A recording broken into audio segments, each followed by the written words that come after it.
At my graduation, my father announced he was cutting me off. "You're not my real daughter anyway."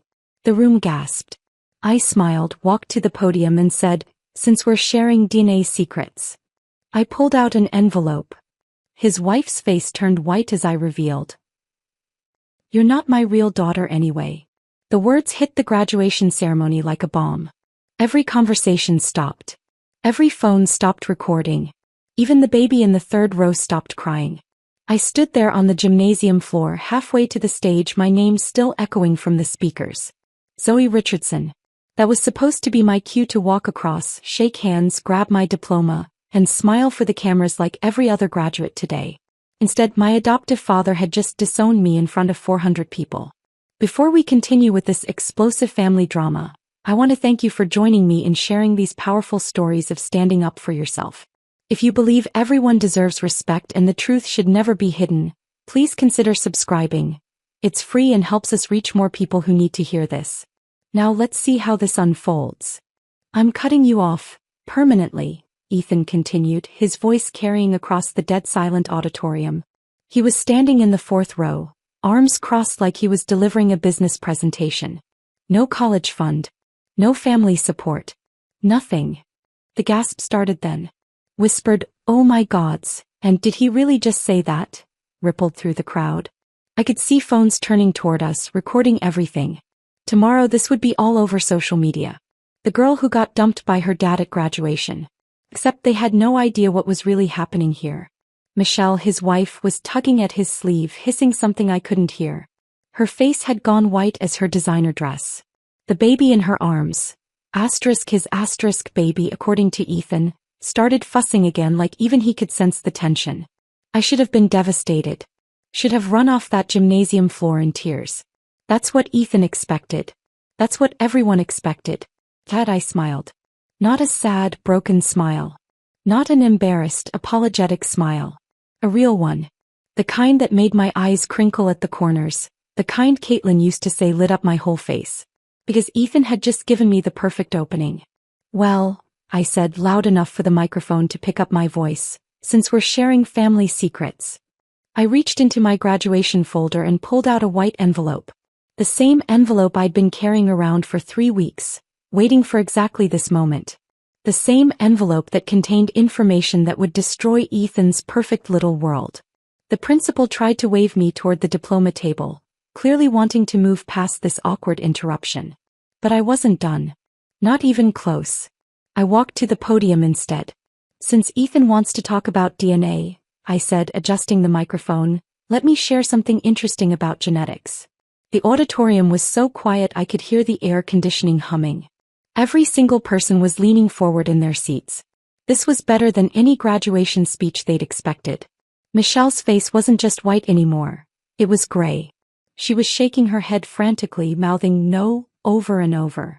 The baby had started crying again, but she didn't seem to notice. "You're absolutely right," I continued, looking directly at Ethan. "I'm not your biological daughter. I've always known that. Caitlin told me when I was 12 and she made sure I understood how much I was wanted and loved." Ethan's confident posture wavered slightly. This wasn't going the way he'd planned. "But here's the thing about DNA secrets," I said, holding up the envelope. "Sometimes the people throwing stones live in the biggest glass houses." I opened the envelope slowly, deliberately. The rustling paper sounded impossibly loud in the silent gymnasium. "Your son, that precious baby boy you've been showing off for the past 6 months, isn't actually your son." The explosion of gasps and whispers was immediate. People were standing up, craning their necks to see better. Phones were recording from every angle. "Michelle has been having an affair with your brother Jason for over a year," I continued, my voice steady despite my racing heart. "The baby she's holding right now? That's your nephew, not your son." Ethan's legs gave out. He collapsed back into his seat like someone had cut his strings. His mouth was opening and closing, but no sound was coming out. Michelle made a choking noise and bolted for the exit, still carrying the baby. She was running, actually running, through the rows of chairs, stumbling over people's feet in her designer heels. "I have the DNA test results right here," I said, waving the papers. "Conclusive proof. 99.9% certainty. Your wife's child is genetically your brother's son." The gymnasium erupted into chaos. People were talking over each other, pointing, standing on chairs to get a better view. My classmates on the stage were frozen, their own graduation forgotten in favor of this unexpected drama. But I wasn't finished. "Oh, and Michelle?" I called out, even though she was almost to the doors. "You might want to be more careful where you leave your hotel receipts. And your jewelry receipts. And your restaurant receipts from all those lunch dates with Jason." She stumbled, nearly dropping the baby, but kept running. The heavy gymnasium doors slammed behind her with a sound like thunder. I turned back to Ethan, who was staring at me like he'd never seen me before. His face had gone from confident to confused to completely shattered in the span of 2 minutes. "You wanted to cut me off?" I said, my voice carrying clearly through the chaos. "You wanted to humiliate me in public? You wanted to make sure everyone knew I wasn't really part of your family?" I walked to the edge of the stage, looking down at him. "Well, congratulations. You just gave me the perfect opportunity to return the favor." The crowd was going wild now. People were recording, taking pictures, already posting on social media. This would be viral within the hour. By tomorrow, everyone in town would know that Ethan Richardson, successful businessman, pillar of the community, had been played by his own wife and brother. I tucked the DNA results back into my folder and walked to the diploma table. The principal, looking completely overwhelmed, handed me my degree with shaking hands. "Congratulations, Miss Richardson," he whispered. "Thank you," I said, posing for the official photo as if nothing had happened. "It's been a memorable day." As I walked off the stage, diploma in hand, I could hear Ethan behind me. He was calling my name, his voice cracked and desperate. "Zoe, wait. Please. We need to talk." But I didn't turn around. I didn't stop walking. I'd spent 18 years waiting for his approval, his acceptance, his love. I'd spent months planning for this exact moment, knowing that sooner or later he'd try to push me out of his life. I just never expected him to make it so easy. The trap he'd set for me, the public humiliation, the calculated cruelty, had backfired spectacularly. He'd wanted to cut me loose quietly, to make me disappear without a fuss. Instead, he'd given me the perfect stage for my revenge. And the best part? Every single word I'd said was true. The DNA test, the affair, the hotel receipts. I had proof of everything. Months of careful investigation, of following Michelle, of collecting evidence. Ethan thought he was so smart, so strategic. He thought he could manipulate me the way he'd manipulated everyone else in his life. He was wrong. As I pushed through the gymnasium doors, I could still hear the chaos behind me. People shouting questions, phones ringing, the principal trying desperately to restore order. But I was done with all of it. Done with Ethan, done with his fake family, done with pretending to be grateful for scraps of affection. I had my diploma, I had my scholarship to Columbia, and I had the satisfaction of knowing that sometimes, the best revenge is simply the truth. The parking lot was almost empty. Everyone was still inside, glued to their seats by the drama. I walked to my beat-up Honda, tossed my graduation cap in the backseat and started the engine. In my rearview mirror, I could see people starting to spill out of the gymnasium, talking excitedly, phones pressed to their ears. I smiled again and drove away. Let them talk. Let the whole town talk. I was finally free. The drive home from graduation took 15 minutes, but my mind traveled back 18 years in those few miles. As I pulled into my apartment complex, the small one-bedroom I'd been renting since turning 18, memories flooded back like water through a broken dam. I was 2 when they brought me home. Too young to remember the actual adoption, but old enough that the house never felt completely mine. Caitlin showed me the photo albums later. Me as a toddler, chubby-cheeked and shy, clinging to her leg while Ethan stood in the background looking like he was posing for a business portrait rather than a family picture. Caitlin was everything a mother should be. She hummed while folding laundry, sang off-key in the shower, and read me bedtime stories with different voices for every character. She had this way of making ordinary moments feel magical, turning grocery shopping into treasure hunts, rainy afternoons into fort-building adventures. Our house smelled like vanilla candles and fresh flowers because she believed homes should feel like hugs. Ethan was different. Not mean exactly, but distant. Clinical. Like he was observing our family from the outside rather than participating in it. At school events, other dads would ruffle their kids' hair or swing them around. Ethan would shake hands with teachers and check his watch. When people asked about me, he'd say, "This is Zoe," with the same tone he'd used to introduce a business associate. I noticed it more as I got older. How he never called me his daughter. How family dinners felt like board meetings where I was expected to report on grades, activities, achievements. How our rare family vacations were always cut short by work calls that somehow couldn't wait. But Caitlin balanced it out. She made up for his emotional absence with double the love, double the attention, double the pride in my accomplishments. She came to every school play, every science fair, every softball game where I mostly sat on the bench. She was my safe harbor in a house that often felt more like a hotel. Then everything changed when I was 14. Caitlin had been sick for months, though she tried to hide it. I'd catch her wincing when she thought no one was looking, or find her napping in the middle of the day when she was usually bustling around the house. The cancer moved fast once it started, and by the time the doctors caught it, there wasn't much they could do. I'll never forget the night she died. I was sitting beside her hospital bed, holding her hand, when she squeezed my fingers one last time and whispered, "Remember, sweetheart. You were wanted. You were chosen. Don't let anyone tell you different." Ethan cried at her funeral. Real, ugly, broken sobs that made his shoulders shake. But when I tried to comfort him, to share in our grief, he pulled away. It wasn't until later that I realized he wasn't just mourning Caitlin, he was mourning his buffer. The person who'd made our awkward family dynamic work. Without her, we were just two strangers living in the same house. The silence in our home became deafening.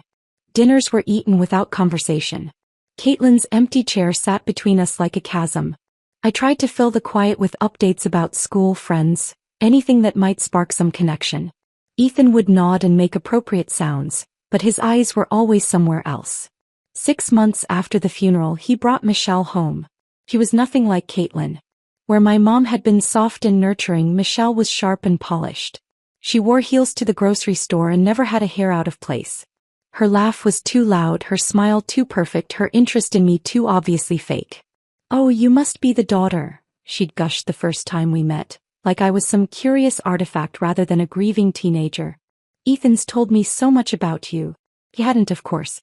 I could tell by the way she fumbled for details about my life, asking generic questions about school and hobbies like she was following a script. They married 8 months later. Small ceremony, just immediate family and a few business associates. I wore the black dress Caitlin had bought me for formal events, and Michelle made passive-aggressive comments about my gothic phase to anyone who'd listen. The house changed after Michelle moved in. Caitlin's vanilla candles were replaced with expensive diffusers that smelled like department stores. Her cozy reading nooks became stark display areas for Michelle's collection of crystal figurines. Even the family photos changed. Our pictures with Caitlin were quietly relocated to less prominent positions, replaced by professional portraits of Ethan and Michelle looking like they belonged in a magazine spread. Then came the pregnancy announcement. I was 16, sitting at the breakfast table with a bowl of cereal, when Michelle placed her hand on her still flat stomach and smiled that perfect smile. "We're going to have a baby," she announced like she was delivering news about the weather. Ethan's face lit up in a way I'd never seen before. Pure joy, genuine excitement, the kind of expression I'd spent years hoping to inspire. He swept Michelle into his arms, spinning her around the kitchen while she laughed and protested that he'd make her dizzy. I sat there, spoon halfway to my mouth, watching this display of happiness that had nothing to do with me. For the first time in my life, I truly understood that I was the outsider in this family. The placeholder. The obligation that had been fulfilled but never embraced. "This is our second chance," Ethan said later that evening, his hand resting protectively on Michelle's stomach. "Our chance to do it right." The implication was clear. I had been practice. A trial run. This baby would be the real thing. That's when I started pulling away. I spent more time at the library, staying until closing time and walking home through quiet neighborhoods where I could think. I got a part-time job at a local bookstore, partly for the money but mostly for the excuse to be somewhere else. School became my sanctuary. Clubs, study groups, volunteer work, anything to avoid going home to watch Ethan and Michelle play house. The baby arrived on a Tuesday in March. A boy, perfect and healthy with dark hair and curious eyes. They named him Marcus and Ethan cried again, happy tears this time. He held his son like he was made of spun glass, whispering promises about all the things they'd do together, all the ways he'd be a good father. I watched from the hospital room doorway, invisible as always, and wondered if he'd ever held me that way when I was small. But it was during those late-night hospital visits that I first noticed something odd. Jason, Ethan's younger brother, seemed to spend an awful lot of time at the hospital. More time than most uncles anyway. He brought flowers, expensive gifts, and always managed to find excuses to hold the baby when Ethan wasn't around. I started paying closer attention after that. Jason owned a successful tech company and had never married, never had kids of his own. He was charming, wealthy, and had always been Michelle's favorite topic of conversation at family dinners. Too favorite, maybe. The pieces started fitting together slowly like a puzzle I didn't want to solve. Late-night phone calls that Michelle would end abruptly when someone entered the room. Shopping trips where she'd come home with bags from stores Jason had mentioned. The way she'd light up when his name came up in conversation, then quickly try to hide her reaction. 3 months after Marcus was born, I was supposed to be asleep when I heard Michelle talking on the phone in the kitchen. It was past midnight and she was whispering, but sound carried in our old house. "I told Jason not to send gifts here anymore," she was saying. "Ethan's getting suspicious about how much attention you're paying to the baby." My blood turned to ice. I crept closer to the kitchen doorway, pressing myself against the wall to listen. "I know you want to be involved," Michelle continued. "But we have to be careful. At least until Marcus is older. Then maybe we can figure out how to tell him the truth about his real father." I didn't sleep that night. Or the next. I lay in bed staring at the ceiling, processing what I'd heard, trying to decide what to do with the information. Part of me wanted to march downstairs and confront them both. Part of me wanted to tell Ethan immediately. But another part of me, the part that had been watching and waiting and collecting slights for years, decided to be patient. To gather more evidence. To build a case that couldn't be denied or explained away. Because somewhere in the back of my mind a plan was already forming. A way to use this information when the time was right. When Ethan finally pushed me too far, when he made his inevitable move to cut me out of his life completely. I just had to wait for the perfect moment. As it turned out, graduation day was exactly that moment. That overheard phone call changed everything. Suddenly, I wasn't just a grieving teenager trying to navigate life with a distant stepmother. I was a detective living in my own home, watching for clues that would prove what I suspected. Michelle made it surprisingly easy. For someone having an affair, she was remarkably careless. Or maybe she just didn't think the quiet stepdaughter would notice anything. Either way, her behavior became a roadmap of deception once I knew what to look for. Take her Tuesday routine for instance. Every week, she'd announce over breakfast that she had a standing manicure appointment at the salon downtown. She'd leave at 10, dressed to perfection, and return around 2 with perfectly polished nails and shopping bags from expensive stores. But I started timing her trips and they never made sense. 20 minutes to drive downtown, maybe an hour for a manicure, 20 minutes back. That left almost 3 hours unaccounted for. So one Tuesday I decided to follow her. I called in sick to school, waited until she left, then took my beat-up Honda and tracked her route downtown. She didn't go to the salon. Instead, she pulled into the parking lot of the Marriott Hotel on 5th Street. I watched from across the street as she walked through the lobby like she owned the place, confident and familiar. 20 minutes later, Jason's silver BMW pulled into the same lot. My hands shook as I gripped the steering wheel. Seeing it happen was different from suspecting it. This was real. This was happening in my family, right under Ethan's nose, and I was the only one who knew. I drove home and spent the rest of the day pretending I'd been sick in bed. When Michelle returned at her usual time, nails perfectly manicured and carrying bags from 3 different boutiques, I smiled and asked how her appointment went. "Oh, wonderful as always," she gushed, showing off her coral pink polish. "And I found the most adorable outfit for Marcus at that little children's store on Main Street." Lies came so easily to her. Each one delivered with that perfect smile, those bright eyes, that tone of voice that suggested butter wouldn't melt in her mouth. But the hotel visits were just the beginning. Once I started really watching, the evidence was everywhere. Her phone, for instance. Michelle was addicted to her cell phone, constantly texting and checking social media. But whenever Ethan entered a room, she'd flip it face down or slide it into her purse with suspicious speed. Normal people don't hide innocent text messages from their husbands. One evening, she left her phone on the kitchen counter while she went upstairs to check on Marcus. I only had a few seconds, but it was enough to see Jason's name at the top of her recent messages. The preview showed just enough. Can't wait to see you tomorrow. Same place, same, before the screen locked again. Then there were the gifts. Michelle had suddenly developed expensive taste in jewelry, and Ethan, generous as he was trying to be as a new father, couldn't possibly afford everything she was wearing. The diamond earrings that appeared after her doctor's appointment. The gold bracelet she claimed was a surprise from Ethan, that I'd seen Jason give to Caitlin 3 years earlier. That bracelet was what convinced me this wasn't just an affair. It was a complete betrayal of Caitlin's memory. Jason had given it to my mother for her birthday, and she'd worn it constantly until she got too sick to care about jewelry. After the funeral, it had disappeared from her jewelry box. Now it was wrapped around Michelle's wrist like a trophy. The phone calls got bolder too. Late at night, when she thought everyone was asleep, I'd hear her whispering in the kitchen. Always hushed, always secretive, always ending abruptly if she heard footsteps. One night I crept downstairs and caught fragments through the door. Told you Ethan doesn't suspect anything. Just have to be patient until Marcus is older. No, it's hard, but we can't risk. I pressed myself against the wall, heart pounding, trying to catch every word. But Michelle was too careful, keeping her voice barely above a whisper. Still, I heard enough to know my suspicions were right. The most damning evidence came from an unexpected source. Marcus himself. Babies don't lie. They can't manipulate or pretend or put on performances. As Marcus grew from a newborn to an infant, his features became more distinct.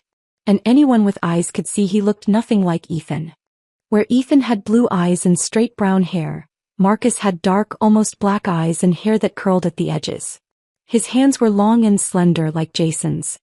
His smile was lopsided in exactly the same way as his uncle's. Even his laugh, a distinctive musical giggle, was pure Jason. But the real giveaway came when Marcus was about 4 months old. Michelle was bouncing him on her lap, making silly faces to make him laugh when she slipped. "Come on, little Jay," she cooed. "Smile for mommy." Not Marcus. Short for Jason. She caught herself immediately, glancing around to see if anyone had noticed. I was sitting at the kitchen table supposedly doing homework, but I'd heard every word. Our eyes met for just a second and I saw something flicker across her face. Fear maybe, or calculation. "I meant to say little guy," she said quickly, but her voice was too bright, too forced. That night I made my decision. Suspicions and overheard conversations weren't enough. If I was going to do anything with this information, I needed proof that couldn't be disputed or explained away. I needed science. Getting DNA samples was easier than I expected. Jason came for dinner the following Sunday, as he did most weekends. While he was playing with Marcus in the living room, I collected a few strands of hair from the bathroom he'd used. Ethan's hair came from his brush in the master bedroom, easy enough to grab when Michelle was busy elsewhere. Marcus's sample was the trickiest, but babies are constantly drooling and putting things in their mouths. I waited until Michelle left a pacifier on the coffee table and quietly slipped it into a plastic bag. Finding a DNA testing lab that would work with a 17-year-old was harder. Most required parental consent or legal documentation. But I found a small private lab across town that asked fewer questions when I paid in cash and explained it was for a school science project. The technician, a tired-looking woman in her 50s, barely glanced at my samples. "Standard paternity test," she confirmed. "Results in 2 to 3 weeks. You'll get a call when they're ready." Those 3 weeks were torture. Every day I watched Michelle perform her charade of perfect wife and mother. I watched Ethan beam with pride over his son. I watched Jason visit just a little too often, hold Marcus just a little too long, and look at Michelle with just a little too much intensity. And every day I wondered what I would do when the results came back. Would I tell Ethan immediately? Confront Michelle privately? Keep the information as insurance for some future crisis? The call came on a Thursday afternoon. I was at work at the bookstore when my phone rang. "Miss Richardson? This is Linda from Accuracy Labs. Your test results are ready for pickup." My hands trembled as I hung up. This was it. The moment of truth. Once I saw those results, there would be no going back, no pretending I didn't know what I knew. I drove to the lab after work, my stomach churning with nerves. Linda handed me a sealed envelope with my name on it. "Everything you need is in there," she said. "The results are pretty conclusive." I sat in my car in the lab parking lot, staring at the envelope. Part of me wanted to tear it open immediately. Part of me wanted to throw it away and pretend none of this had ever happened. Instead, I drove home and hid the envelope in my bedroom, tucked between the pages of my old copy of Jane Eyre, Caitlin's favorite book, the one she'd read to me countless times when I was small. It seemed fitting somehow, hiding evidence of one family's secrets inside a story about another orphaned girl finding her place in the world. I didn't open the envelope. Not that day, not that week, not even when graduation day arrived. Because somewhere in the back of my mind I knew I was saving it for something. Some moment when I would need it most. Some moment when Ethan would finally push me too far, and I would need the perfect weapon to push back. As it turned out, I didn't have to wait long. The envelope sat in my Jane Eyre book for 2 weeks like a loaded gun waiting to be fired. I could have opened it a dozen times, could have confronted Michelle or told Ethan privately. But some instinct told me to wait. To let Ethan make the first move. That move came on graduation morning. I was in my bedroom getting ready for the ceremony, when I heard raised voices downstairs. Michelle's sharp tone cut through the walls. "You can't be serious about this, Ethan. She's your daughter." "Adopted daughter," Ethan corrected coldly. "And it's time she learned to stand on her own feet. I've supported her long enough." I crept to the top of the stairs, listening as they argued in the kitchen. Marcus was crying in his high chair, probably sensing the tension. But cutting off her college fund? Michelle pressed. "Today? At graduation?" "The timing is perfect," Ethan replied. "Public. Final. No room for negotiation or emotional manipulation later. She needs to understand that she's not entitled to anything just because we gave her a roof over her head." My blood turned to ice. He'd been planning this. This wasn't a spontaneous moment of frustration. It was calculated. He wanted to humiliate me in front of everyone, to make sure I'd never have the courage to ask him for anything ever again. I dressed carefully that morning, choosing my best outfit, not for him but for me. If this was going to be my final performance as Ethan Richardson's daughter, I was going to look the part. I slipped the DNA results into my graduation folder, right next to my speech notes that I knew I'd never get to read. The drive to school was tense. Michelle kept glancing back at me in the rearview mirror, her usual bright chatter replaced by nervous silence. Ethan stared straight ahead, his jaw set in that way that meant his mind was made up. Marcus babbled happily in his car seat, the only innocent one among us. In the gymnasium, I watched families claiming their seats, cameras ready, proud faces beaming. The Hendersons had brought balloons. The Patel family had made a banner. Normal families celebrating normal achievements. Ethan chose seats in the 4th row, close enough to be seen, far enough back to make an easy exit. He sat with his arms crossed, checking his phone repeatedly. Michelle bounced Marcus on her lap, her smile bright but brittle. She kept adjusting her sunglasses, though the lighting inside was dim. I found my place with the other graduates, my heart pounding with anticipation rather than nerves. Around me, my classmates whispered excitedly about college plans and summer jobs. Jessica Chin was going to Stanford. Mike Rodriguez had landed an internship at Goldman Sachs. Everyone had futures mapped out, families supporting their dreams. The ceremony began with the principal's opening remarks, followed by the valedictorian's speech about new beginnings and endless possibilities. I barely heard the words. My focus was entirely on Ethan, watching for any sign of what was coming. When they started calling names alphabetically, the atmosphere in the gym became electric. Each graduate's moment was celebrated with cheers, applause, and camera flashes. Parents stood up, shouted encouragement, waved frantically. It was beautiful and heartwarming and everything graduation should be. Then came the R's. David Ramirez. Thunderous applause from a family of 8 who'd driven down from Chicago. Rebecca Reynolds. Her grandmother actually whistled through her fingers. Zoe Richardson. I stood up, smoothing my gown, and began the walk toward the stage. The gymnasium settled into that respectful quiet that accompanies each graduate's moment. This was supposed to be my time to shine, my moment of triumph after years of hard work. That's when Ethan stood up. Not to clap. Not to cheer. He rose from his seat like he was about to deliver a business presentation, his voice carrying clearly across the silent auditorium. "You're not my real daughter anyway." The words hit like a physical blow. Every conversation stopped. Every phone that had been recording other graduates swiveled toward our section. Even the principal paused mid-gesture, unsure how to handle this unprecedented interruption. I'm cutting you off, permanently, Ethan continued, his voice steady and cold. No college fund. No family support. Nothing. You're 18 now. Time to learn what the real world is like. The gasp started immediately. Shocked whispers rippled through the crowd. I could see parents covering their children's ears, others reaching for their phones to record this unexpected drama. My classmates on stage stood frozen, their own celebration forgotten. Michelle was frantically tugging at Ethan's sleeve, her face pale with horror. Ethan, please, she hissed. Not here. Not like this. But he wasn't finished. She's not entitled to anything from this family. I've done my obligation. I've given her a home, an education, everything she needed to become independent. But she's not my blood and she never will be. The gymnasium had gone completely silent now. Even Marcus had stopped babbling, as if sensing the gravity of the moment. 400 people were witnessing my public disownment, and tomorrow it would be all over social media. I should have been devastated. Should have run from that gymnasium in tears. That's what Ethan expected. That's what everyone expected. Instead, I felt something I'd never experienced before, pure crystalline clarity. This was my moment.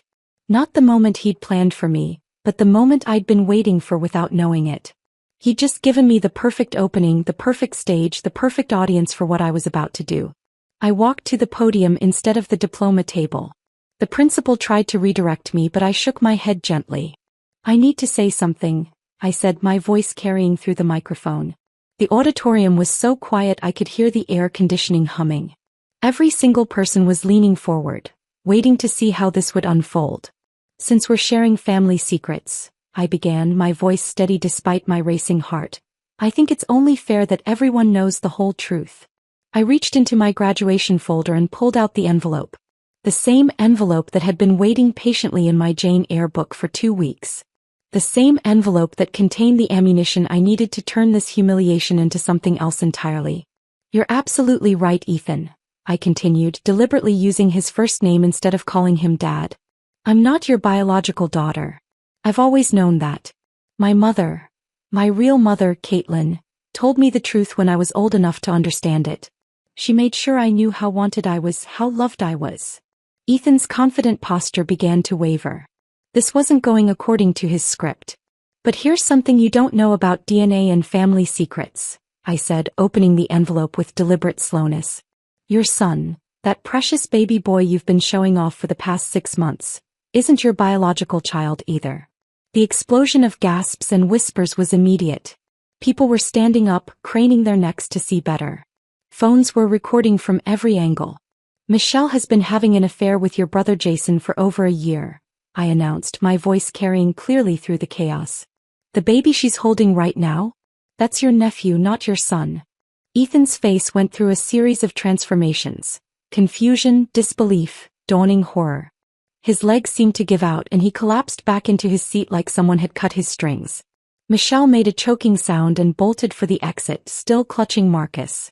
She was actually running through the rows of chairs, stumbling over people's feet in her designer heels. I have the DNA test results right here, I continued, holding up the official papers. 99.9% certainty. Your wife's child shares your DNA, but not in the way you think. Jason is the biological father. The gymnasium erupted into complete chaos. People were talking over each other, pointing, standing on chairs to get a better view. My classmates on stage were frozen, their mouths hanging open. But I wasn't finished. I looked directly at the doors where Michelle had disappeared. Oh, and Michelle, you might want to be more careful about where you leave your hotel receipts. And your jewelry receipts. And your lunch receipts from all those romantic dates with Jason. The heavy doors had already slammed shut behind her, but I knew she'd heard me. Everyone had heard me. I turned back to Ethan, who was staring at me like he'd never seen me before. His face had gone from confident to shattered in the span of 3 minutes. You wanted to cut me off? I said, my voice still carrying through the microphone. You wanted to humiliate me in public? You wanted to make sure everyone knew I wasn't really part of your family? I walked to the edge of the stage, looking down at him. Well, congratulations. You just gave me the perfect opportunity to return the favor. I walked off that stage and straight out of the gymnasium, leaving behind a crowd still buzzing with shock and excitement. The parking lot felt surreal after the chaos inside. Quiet, peaceful, like stepping into a different world. I sat in my Honda for a moment, hands trembling slightly as the adrenaline began to wear off. My phone started buzzing immediately. Text after text, call after call. Classmates, friends, even people I barely knew were reaching out wanting to know if what they'd witnessed was real. I turned the phone off and drove home in silence. By the time I got to my apartment, the story was already spreading beyond the gymnasium walls. Someone had live-streamed the entire confrontation on social media. Within hours, the video had thousands of views, comments, and shares. The headlines started appearing on local news websites. Graduation shocker. Student exposes family's dark secret, and DNA drama at high school ceremony. I watched it all unfold from my laptop, feeling strangely disconnected from the chaos I'd created. The girl in the video, confident, composed, delivering devastating news with surgical precision, barely felt like me. But there I was, watching myself destroy a family in real time. The media attention escalated quickly. Local news stations picked up the story, then regional ones. By Wednesday, I was getting calls from talk show producers and magazine writers. Everyone wanted an interview, wanted to know more about the graduation revenge that had captured the internet's attention. I ignored them all. What I couldn't ignore was the fallout for the people involved. Michelle had vanished completely. Neighbors reported seeing her load suitcases into her car the night after graduation, Marcus strapped into his car seat, and drive away without a word to anyone. Her social media accounts disappeared overnight. The perfect family life she'd curated so carefully was gone as if it had never existed. Jason's response was predictable: denial followed by damage control. He hired a lawyer and released a statement claiming the DNA test was fabricated, that this was all an elaborate hoax by a disturbed teenager seeking attention. But the evidence was too solid, too public. His business partners started asking uncomfortable questions. His carefully maintained reputation as a successful bachelor was crumbling. Ethan's reaction was the most dramatic. Within 48 hours of graduation, he'd filed for divorce and hired a private investigator to track down every detail of Michelle and Jason's affair. The investigator found hotel receipts going back 14 months, credit card charges for expensive dinners, even airline tickets for weekend getaways Ethan had never known about. The revelation that his marriage was a complete sham, that his brother had betrayed him, that the child he'd been so proud of wasn't his. It broke something fundamental in him. Neighbors told reporters they'd seen him pacing his backyard at 3 a.m, talking to himself. His business colleagues whispered about erratic behavior, missed meetings, decisions that made no sense. I felt no satisfaction watching his world crumble. If anything, I felt hollow. The revenge I'd planned so carefully had worked perfectly, but victory tasted like ash in my mouth. A week after graduation, I was coming home from my job at the bookstore when I found him sitting on the steps outside my apartment building. He looked like he'd aged 10 years in 7 days. His usually immaculate hair was disheveled, his expensive suit wrinkled, his eyes red-rimmed and haunted. "Zoe," he said, standing up as I approached. His voice was barely above a whisper. "Can we talk?" I almost said no. Almost walked past him into my building and locked the door behind me. But something in his posture, the way his shoulders slumped, the way his hands shook slightly, made me pause. 5 minutes, I said. We sat on a bench in the small courtyard behind my building. For a long moment, neither of us spoke.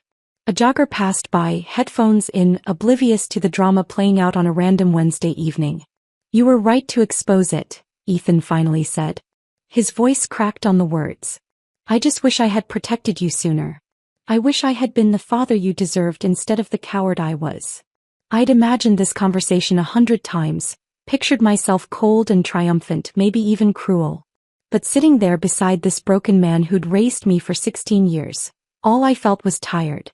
"For the first time in my life," he continued, "I see guilt in my own reflection. Not shame, not disappointment, guilt. Real honest guilt for how I treated you. For how I let Michelle treat you.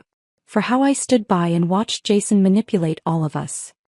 He reached into his jacket and pulled out an envelope, smaller than the one I'd carried to graduation, yellowed with age. "Caitlin left this for you. I was supposed to give it to you on your 18th birthday, but I couldn't. I was too afraid of what it might say about me."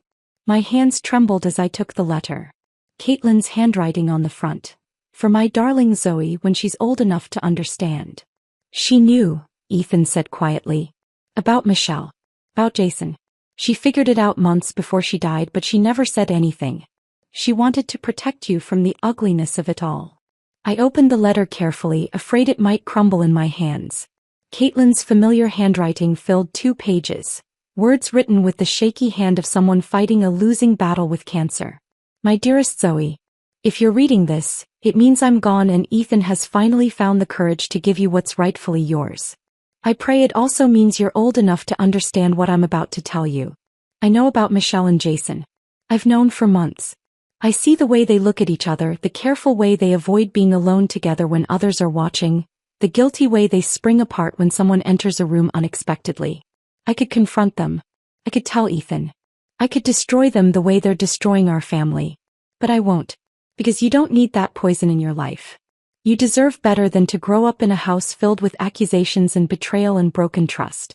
You are my daughter in every way that matters. Biology is just science. Love is what makes a family. I chose you, Zoe. I fought for you when Ethan had doubts about adoption. I insisted we bring you home because the moment I saw your picture, I knew you belonged with us. Ethan struggles with showing love. He always has. It doesn't mean he doesn't feel it. It means he's afraid of it.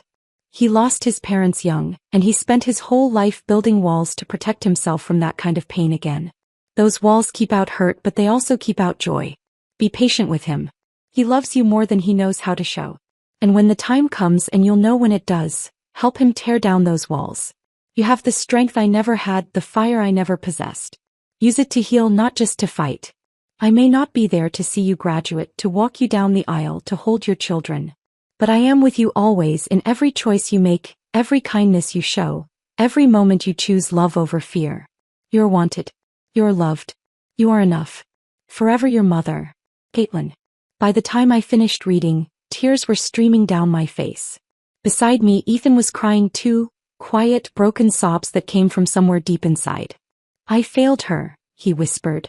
I failed both of you. She saw what I was too blind to see, and she protected you in ways I never did. I folded the letter carefully, holding it against my chest like a shield. She loved us both, I said finally. Even knowing what she knew, she loved us. I've updated my will, Ethan said after a moment. You're back in the family trust. You'll get your college fund plus interest. You'll inherit the house, the business, everything that should have been yours all along. I looked at him, really looked, and saw past the expensive clothes and polished exterior to the scared, lonely man underneath. I don't want your money, Ethan. His face crumpled. Then what do you want? How do I make this right? I want you to mean it when you apologize. I want you to actually try to be better, not just feel sorry for yourself. I stood up, Caitlin's letter still pressed against my heart. And I want you to stop calling me by my name like I'm a stranger. I want you to call me your daughter. For a moment he couldn't speak. When he finally found his voice, it was barely a whisper. Can you forgive me, daughter? The word hung between us like a bridge being built across years of silence and pain. I thought about holding on to my anger, about making him suffer the way I'd suffered. I thought about Caitlin's words about choosing love over fear. Yes, I said simply. I forgive you. Not because he deserved it. Not because it was easy. But because holding on to pain was just another way of staying trapped in the past. Letting go wasn't about him. It was about me. It was about choosing the kind of person I wanted to be. As I walked toward my apartment building, I heard him behind me, his voice broken but hopeful. Thank you, Zoe. Thank you for giving me a chance to be better. I didn't turn around, but I smiled. For the first time in years, the future felt full of possibilities instead of limitations. The lies were finally over. The truth had set us all free. The apartment felt different after that conversation with Ethan. Not bigger, not smaller. Just lighter somehow, like a weight I'd been carrying without realizing it had finally been lifted. I stood at my window that night, looking out at the city lights, and for the first time in my life I felt truly free. Free to make choices based on what I wanted, not what I thought would earn someone's approval. Free to define myself by my own actions rather than someone else's acceptance or rejection. Free to be Zoe, not the adopted daughter, not the replacement child, not the obligation that had been fulfilled, just me. The decision to move out of Ethan's house came naturally after that. He'd offered to let me stay, had even suggested we could start fresh under the same roof. But I knew better. Healing required space and growth required independence. I needed to prove to myself that I could build a life entirely on my own terms. Packing my belongings took only a few hours. 18 years of life fit into 6 cardboard boxes and 2 suitcases. Most of my possessions were books. Novels Caitlin had given me, textbooks from high school, journals I'd kept during the loneliest years. The rest was just clothes and a few photos of Caitlin and me. As I was cleaning out my desk drawer, I found something I'd forgotten about. A small wooden box Caitlin had given me for my 13th birthday. Inside were keepsakes from my childhood. My first library card, a pressed flower from our garden, a note she'd written when I lost my first tooth. At the bottom of the box was something that made my breath catch. A folded piece of paper in Caitlin's handwriting. It was a list titled "Why We Chose Zoe," written in blue ink that had faded over the years. She has curious eyes, always watching, always learning. Her smile lights up the entire room. She's gentle with the neighbor's cat. She arranged her toys by color without being asked. Organized mind. She said, "Thank you," to the social worker 3 times. She reminds me of myself at that age. Quiet but strong. She needs us as much as we need her. Below the list, in different ink, she'd added, "Ethan finally held her tonight." Really held her. I think he's falling in love too. I sat on my empty bed holding that piece of paper and cried for everything we'd lost and everything we'd found. Caitlin had fought for me before I even knew what fighting meant. She'd seen potential in a shy 2-year-old and decided to build a life around nurturing it. Moving into my own place, a small but sunny studio apartment near campus, felt like stepping into my real life for the first time. I arranged my books on floating shelves, hung photos of Caitlin and me on the walls, and created a space that was entirely mine. No designer touches, no expensive furniture, no pressure to maintain someone else's idea of perfection. The morning after I moved in, I was unpacking the last box when I found Caitlin's journals. I'd rescued them from her bedroom after she died, but I'd never been able to read them. The grief had been too fresh, the loss too overwhelming. Now, sitting cross-legged on my new apartment floor, I opened the first one. March 15th, met with the adoption agency today. They showed us photos of available children. There was one little girl, 2 years old, dark hair, serious eyes. Something about her just spoke to me. Ethan thinks we should consider the infant options, but I keep coming back to her photo. She's been in 3 foster homes already. She needs stability, needs someone to choose her and mean it. March 22nd, Ethan's coming around to the idea. I think he's scared of bonding with an older child, afraid she won't accept us. I told him love isn't something you force. It's something you create, day by day, choice by choice. April 3rd, we're approved. They're arranging visits next week. I can't sleep. I keep thinking about this little person who's about to become part of our family. I bought her a stuffed elephant today, something soft to hold during the transition. Page after page chronicled their journey to me and my journey to them. Caitlin wrote about the first time I laughed in their house, the night I had a fever and let her hold me, the morning I called her Mama for the first time. June 12th, Zoe's been with us 2 months now. She's starting to trust us, starting to believe this might be permanent. Tonight she brought me her blanket when I was sad about my sister's cancer diagnosis. Such a tender heart in such a small person. September 8th, first day of preschool. Zoe was nervous but brave.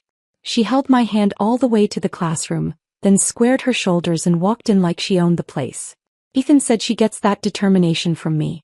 I hope so. Reading those journals was like discovering a treasure map to my own childhood. Every milestone, every struggle, every small victory had been documented with love and pride. I wasn't just wanted, I was celebrated. Every single day. The entries about Ethan were particularly revealing.